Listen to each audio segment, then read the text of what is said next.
Good morning. Happy Tuesday. Welcome to Connection, coming to you from Spirit and Truth Sanctuary.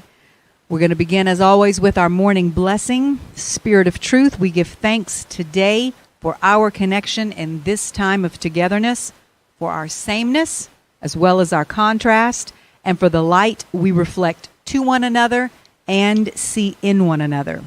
We give thanks for the holy that holds us and for the humanity that always brings us back to the holy.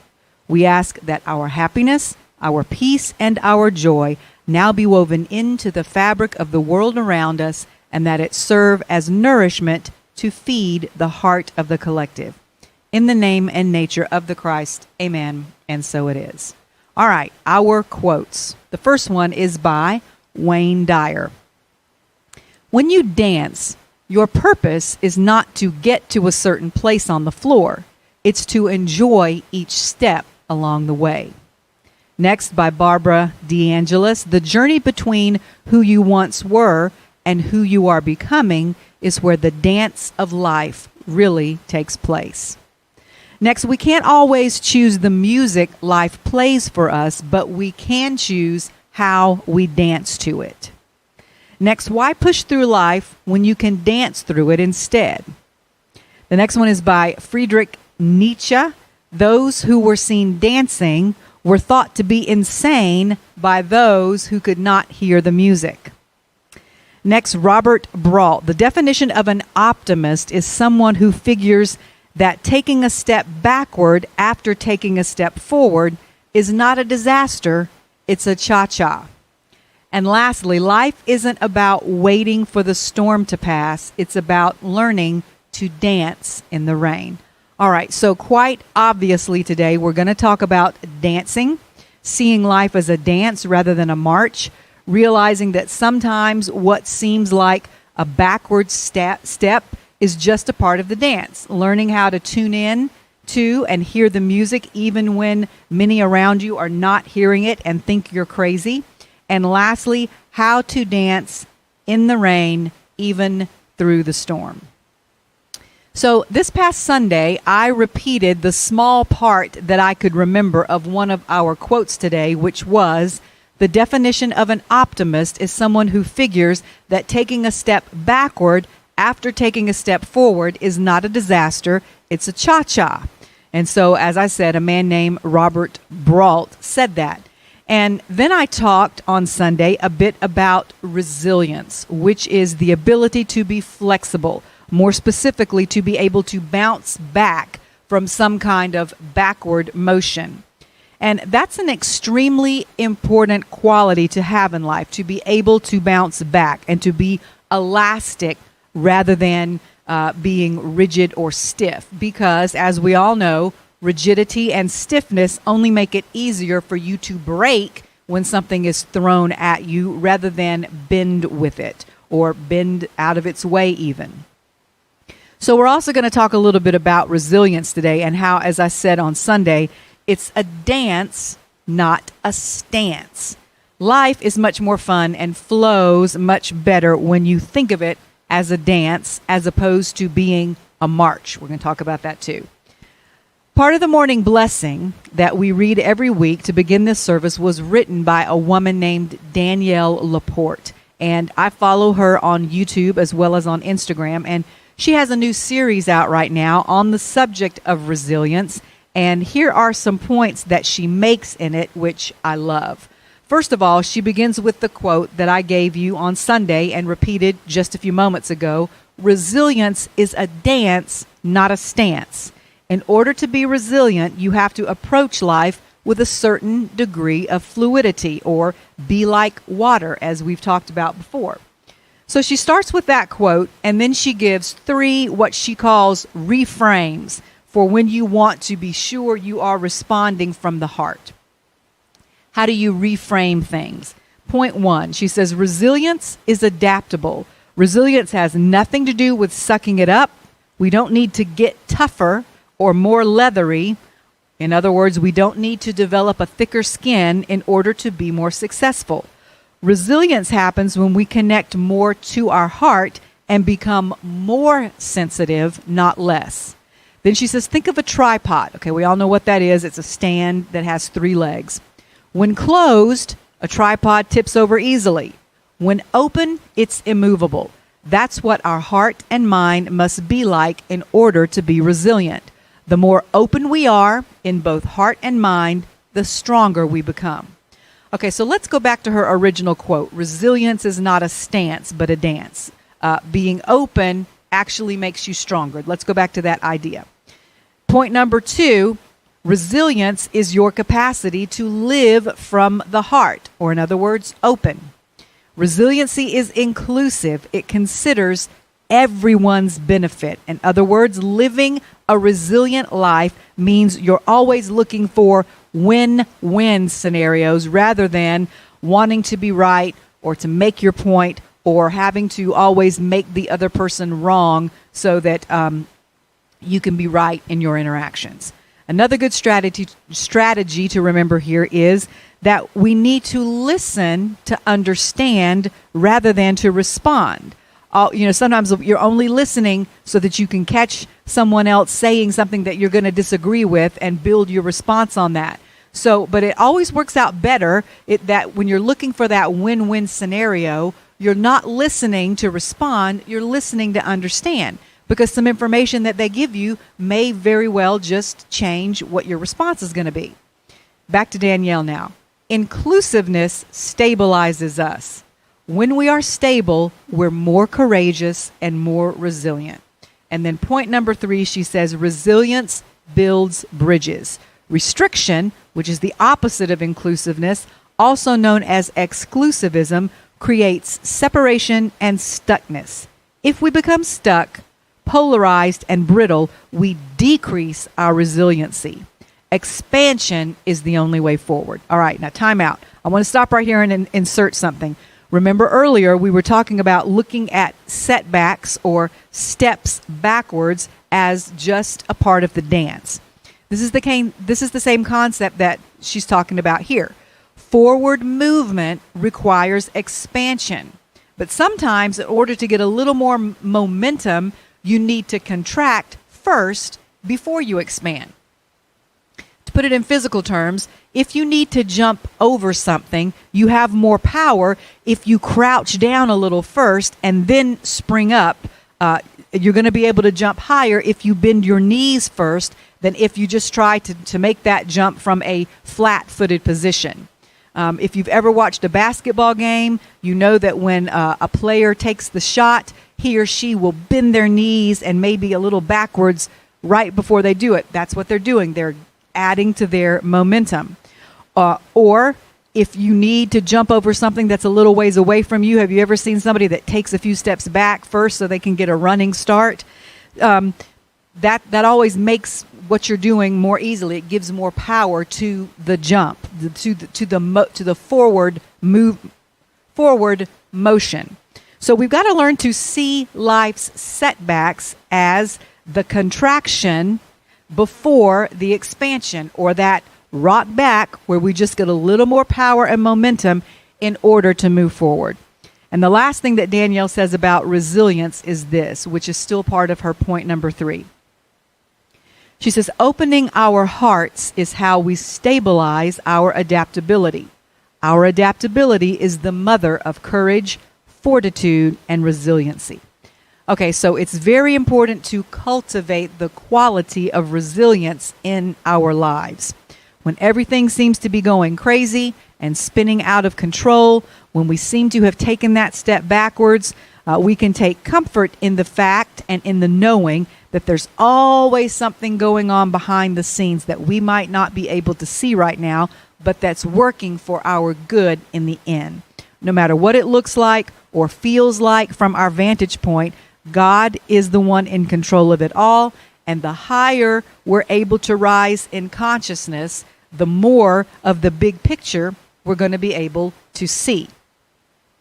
Speaking of things happening from behind the scenes, I want to read now a bit from a talk by Amanda Ellis from back in 2020, in which she too uses this phrase, behind the scenes, to describe what she was seeing at that time 2 years ago during the lockdowns and the height of COVID, as divine intervention. What she saw that as being divine intervention. And I find it interesting that so many churches and individuals spend hours preaching about and praying for what we call divine intervention. So many sermons and private discussions and Facebook posts about the state of the world and how it needs to change. They say, God just needs to do something. God needs to show up. We need a revival. Well, what if what's been happening over the past few years is God's answer to all of those prayers? What if the answer isn't a big revival in a huge stadium where a man or a woman of God stands and declares something or takes a stance, as we just talked about a few minutes ago? What if it's more like a dance? What if it's more like the cha-cha? God doesn't always answer us in the way we expect or in the way that we would prefer, but there is always an answer. So let's take a look and see what Amanda has to say about it. Now remember, this is from 2 years ago now. She says, the whole world is on hold right now. And rather than feeling frustrated about it, maybe we should think of it as divine intervention. One thing we've seen is that this crisis in our world at the moment is definitely gifting Mother Earth with a reprieve and giving her a chance to reset herself and to regenerate before the next stage of her journey, whatever that may be. And she doesn't mention specifics right here, but we all heard and read back then about things like the air in certain places like China, that in the past had been known for its high level of pollution, beginning to clear when there was less traffic and physical movement because of the lockdowns, and also the canals in Venice, Italy, that are actually used more like roadways because there's usually so much boat traffic there. They had gotten really polluted and dirty. And after just a few weeks of no one being on them in boats, the water cleared up and the fish actually started coming back. So I'm not sure what's happened since then as lockdowns have been lifted, but at least we saw then how quickly nature has the ability to reset herself. And I'm sure that there are lots more of examples like that. So I just wanted to say that that's what she was talking about. So we know the earth is resetting, but what about us? What if God is up there saying, hold on a minute, if I'm the master creator, I can change the clock.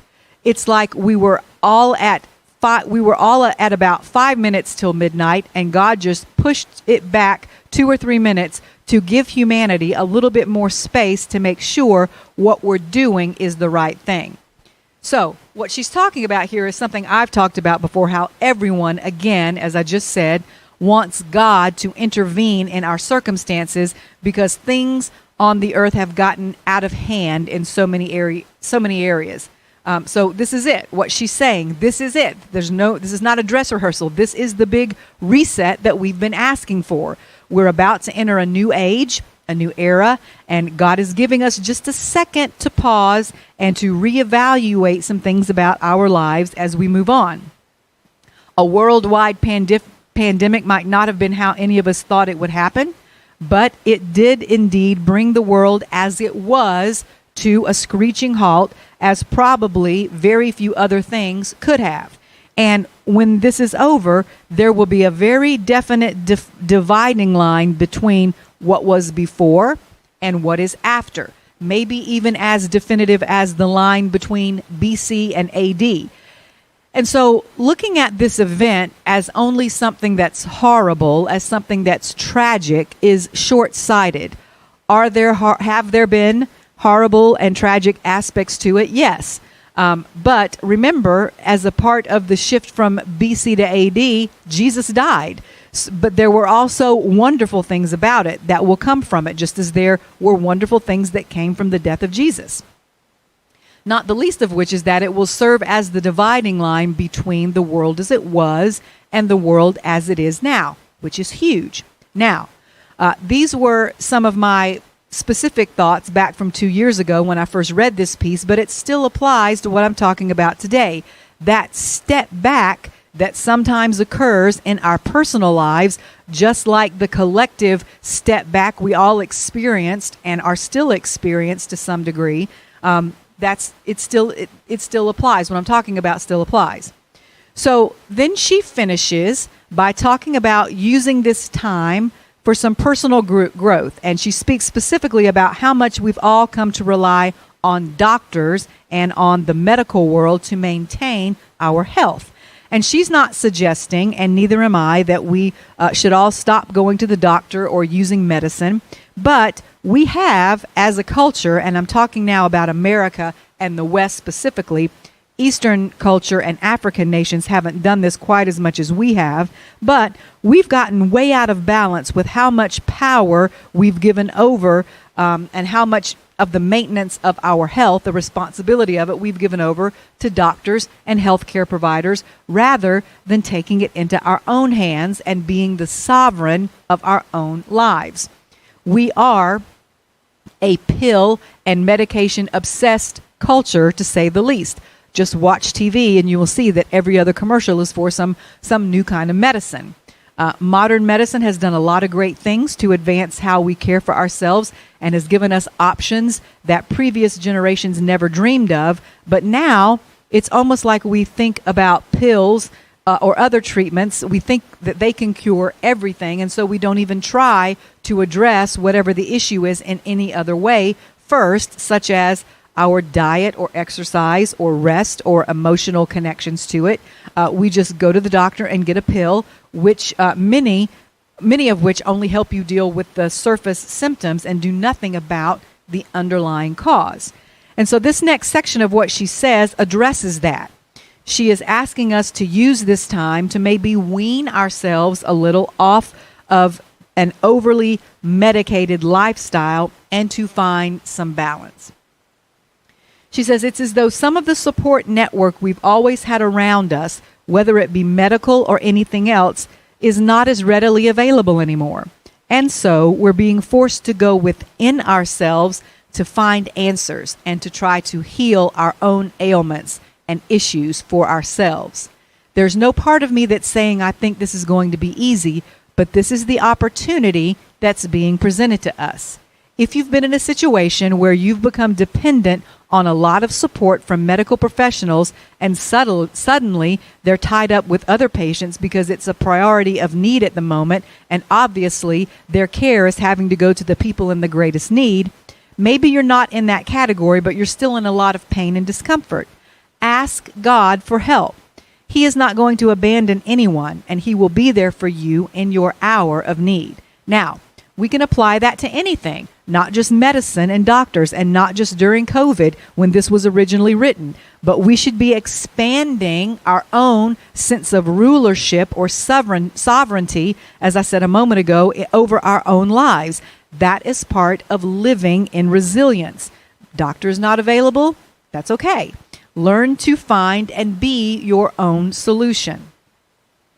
Lastly, she says, this is a time when we've all got to learn to find balance. And it's God's divine intervention that is forcing us to get ourselves back into that balance. We've got to find balance in our resting and working, in our diet, in our relationships, in the time we spend playing and learning new things.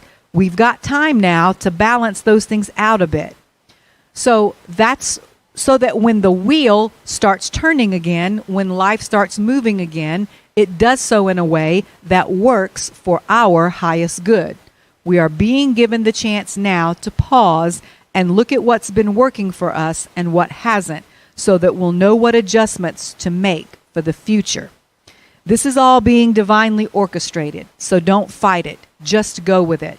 And although so many things seem to be in flux, behind the scenes, an enormous amount of change and decision making are taking place that will completely change the world that will come to be. So, time for a check-in now. Now that we're somewhat past the crisis mode and stage of COVID and our schedules are returning more to what they once were, what have you learned? It's time to check in. What changes did you make to your daily routine, if any? What did your priorities shift? And are you continuing to make those things priorities? Or did you just go right back to the way things were? All right, so at the beginning today, I said one of the things we were going to talk about was realizing what seems like a backward step is just a part of the dance, like doing the cha-cha, as one of our quotes mentioned. And that's what we've just been talking about. This reset, this time of reset that we've all been through, this divinely orchestrated pause, was not a huge setback for mankind. It was just a little time of rest before we move on to an entirely different way of living and being. But that's a choice. Now we're seeing some people have just gone right back to the rat race, but some people made some changes during the past couple of years that they've hung on to, which I think is a good thing. Okay, the next thing I want to talk about is seeing life as a dance rather than a march. I watched a really fascinating video a couple of years ago called Living Through the Golden Ratio, which I shared with you in an earlier teaching. And the information in this video is addressing the fact that you can't have a new world and an old world at the same time. In order for something new to become established or built, the old has to crumble. It has to go away. And that's not an instant process. Like I said, we've been going through it now for the last couple of years. And in fact, we've been heading towards this shift little by little, step by step, for a much longer time than just the last few years. And part of that inching forward we've been experiencing has come in the form of the emergence of what is called quantum physics, a new field of science called quantum physics. There was what we called physics for a while now, and this video that I'm about to share with you talks about how there are just a few more things we're hanging on to that we need to let go of. Ideas and systems that have to crumble and be replaced by new ones that better fit where we are now in our understanding of how the universe and how even our own physical bodies work. And believe it or not, all of that involves dancing, okay? Which I told you was one of our themes today. So this information is from Dr. Teresa Bullard, and she says, in our modern world, the most common grid system is based upon the geometry of the square. Pick up any notebook with grid paper from an office supply store and you'll see the pages are lined with vertical and horizontal lines that intersect to form rows and columns of tiny squares. This forms the basis of the Cartesian coordinate system, which works with the numbers 1 through 9. That'll be important for later on. This system, based on the square or the box, has governed the way we order and therefore perceive our reality and has been the dominant framework for organizing the world around us for several centuries. So remember, I want to just step back for just 1 second to what Danielle Laporte was talking about when she was talking about resilience. She said we need to reframe. So here Teresa Bullard is talking about this has been the framework for a long time. But now we need to reframe the way we look at and perceive reality. This system, she says, is great for reducing a whole into its separate parts because it places them in boxes. But as we shift into a quantum paradigm, we must break out of the box. All right, so what she's saying here has become a pretty familiar refrain over the past decade or so. I'd say every business, every church, every life philosophy, every educational institution have all been talking about and encouraging people to do what for about the past 10 to 15 years or so? Think outside the box. In fact, we've all heard it so much that it's kind of become a cliche. But there's a reason for this, because the box no longer fits our needs. The box no longer serves us. We've gone as far as we can inside the box, and now we find we are in need of a new system. So she goes on, the Cartesian coordinate system is very linear and thus puts our entire way of orienting our thoughts into a box, which limits our ability to see the organism as a whole. She then talks about another system that is more in sync with nature, and it's called the Chaldean system, excuse me, which dates back to Sumerian culture. And she's talking about how we think this Cartesian system that we've adopted is an absolute and can never be changed. But we could have just as easily stayed with the Chaldean system, which is based on the numbers 1 through 8 as a counting system rather than 1 through 9. Now, let me show you how they're different. When you use the numbers 1 through 9 to count, you'll notice that the energy drops at the number 9, and you have to expend a little energy to get it started up again. That's because 9 is a number of completion and represents a small death, making the Cartesian system a system of endings. All right, so listen. 1, 2, 3, 4, 5, 6, 7, 8, 9. 10, 11, 12. You see how it's just normal to say with the other system, the Chaldean system, it's 1, 2, 3, 4, 5, 6, 7, 8, 9, 10, 11, 12, 13, 14, 15. There's a certain rhythm and flow to 1, 2, 3, 4, 5, 6, 7, 8. 1, 2, 3, 4, 5, 6, 7, 8. When you have to add that 9 in there, the energy drops, and then you have to kind of restart it. So that's just a little example. She continues, because, the 8 count is more like a circle, and the 9 count is more like a square, or that box that we were talking about. That's also why, as dancers know, so many dances are based on the 8 count. You never will see a dancer counting to 9 or 10. It's always 1, 2, 3, 4, or 1, 2, 3, 4, 5, 6, 7, 8.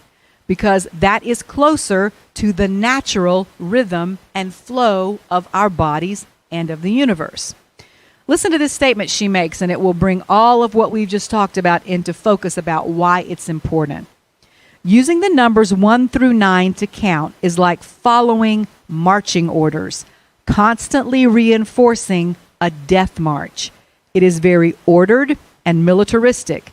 It's a good way to control people and keep them within a set of rules or boxes.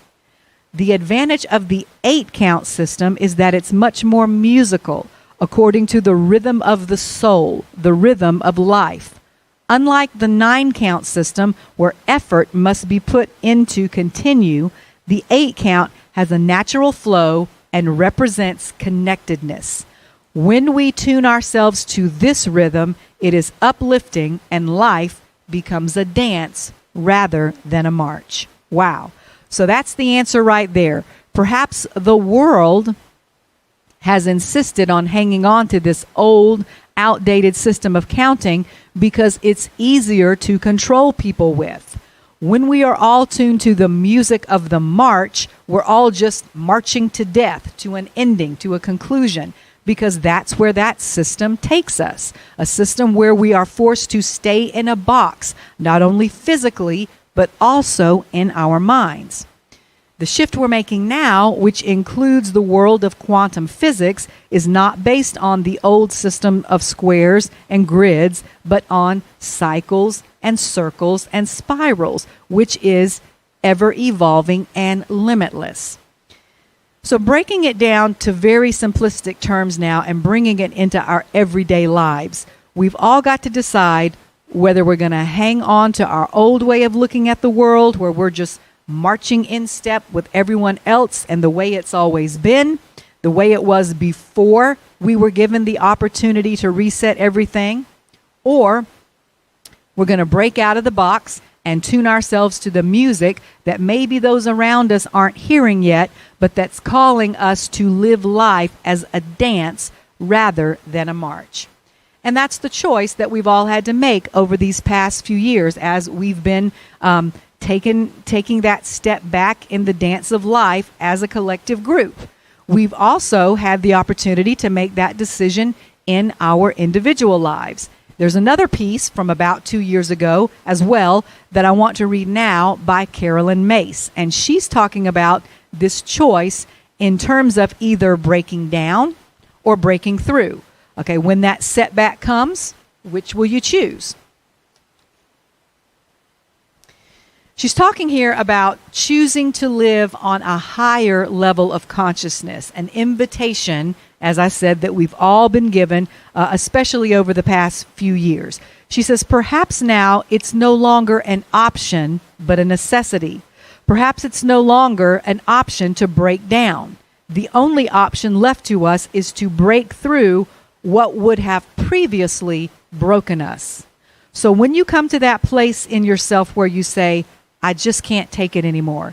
I can't take one more day of confinement. Now, she's talking here about the fact that we were all in a situation of lockdown then, but there are many reasons we feel confined. It's not just then. There are many ways we can feel that confinement, whether it's physical or emotional.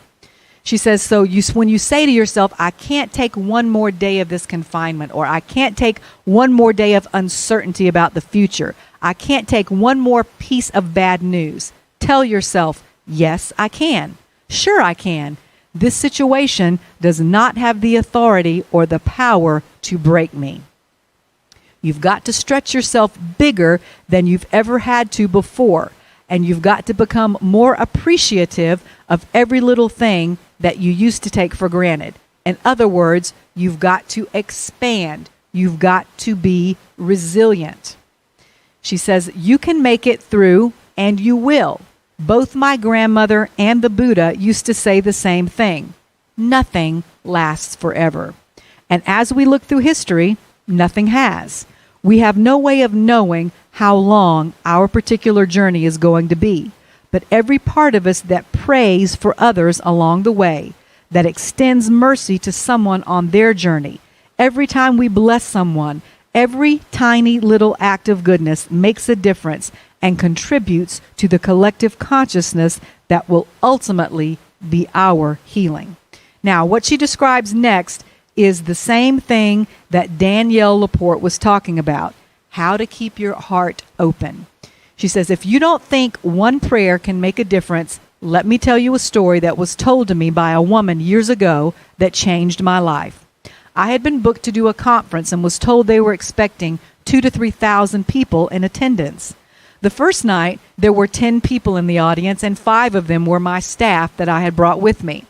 It ended up being a total disaster, except for this story I was told by the woman who drove me back to my hotel. And as I said, it changed my life. She had been in a car accident years earlier and had a near-death experience. She said, I was in really bad shape, and I found myself hovering over my body, which was just shattered. And you know what? I could actually hear the responses of what people were saying in the cars behind the accident.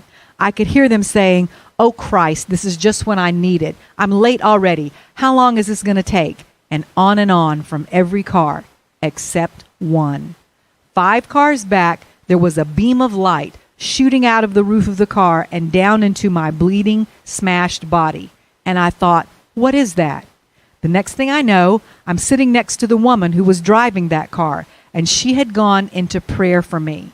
And those prayers were actually being delivered to me. And I thought, who is this woman? But just then I heard a voice say, you have to go back into your body now. The next thing I know, I'm looking at the license plate of the car, and I memorized it. Then the voice told me it was going to take me a long time to recover from this, but that I needed to be brave. And it did. It took me months to recover, but I never forgot that license plate number, and as soon as I was able, I looked that woman up and went and thanked her for her prayer.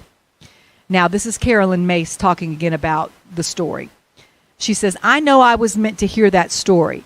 That was the only good thing that came from that conference, but it changed me because I never again questioned the fact that prayers find their way to each of us through our connectedness. And I would add that through keeping our hearts open, just like this woman who prayed for her rather than all of the people who closed their hearts and were only concerned about the traffic jam her accident was causing them. Okay? So let's think about this. So in light of that, when we think about either keeping our hearts open or closing them, what I said just a few minutes ago, those priorities that when we were given this chance to kind of slow down a little bit and look at things and see what our priorities really were, have we, I'm sure that a lot of us during that time decided that it was more important just to slow down and be a decent human being, okay, especially when there's another human being that's injured or in trouble of some kind. During the time of COVID and the lockdowns, I'm sure a lot of us were able to make those, to change those priorities in our lives and see what was really important to us. But the question is now, are we still doing that? Or since things have changed now, do we just go right back to being the person in traffic that's upset because it's ruining our day or making us late with no thought of what is actually happening, of another human being suffering? All right, so getting back now to her initial question, we have a decision to make. Are we going to break down? Are we going to continue living in our square boxes with our hearts closed? Are we going to spend every minute of this extraordinary lifetime we've been given complaining about it and thinking only of ourselves? Are we going to continue to march through life feeling lonely and separated because we've allowed ourselves to consume a steady diet of fear and unworthiness and focusing only on the negatives in our world and in our lives? Or are we going to realize the power we have and the wonderful opportunity we've been blessed with to be a part of the generation that literally ushers in a brand new world? Are we going to spend our time making sure our thoughts, our actions, our intentions, our beliefs, and our prayers are all focused on creating a new world and way of living, a new earth, as Eckhart Tolle and as the Bible refers to it? We have the choice right now, every day, to continue marching to the rhythm of the old system or to break through out of the box by cultivating our resilience and beginning to dance and move more in tune with the rhythm of the universe. I hope we all choose to dance. So that's what I have for you today. Please join us tomorrow night at 6:30 for our continuing series, A New Earth by Eckhart Tolle. And we will also see you either online or in person on Sunday. Thank you. Be at peace. I love you.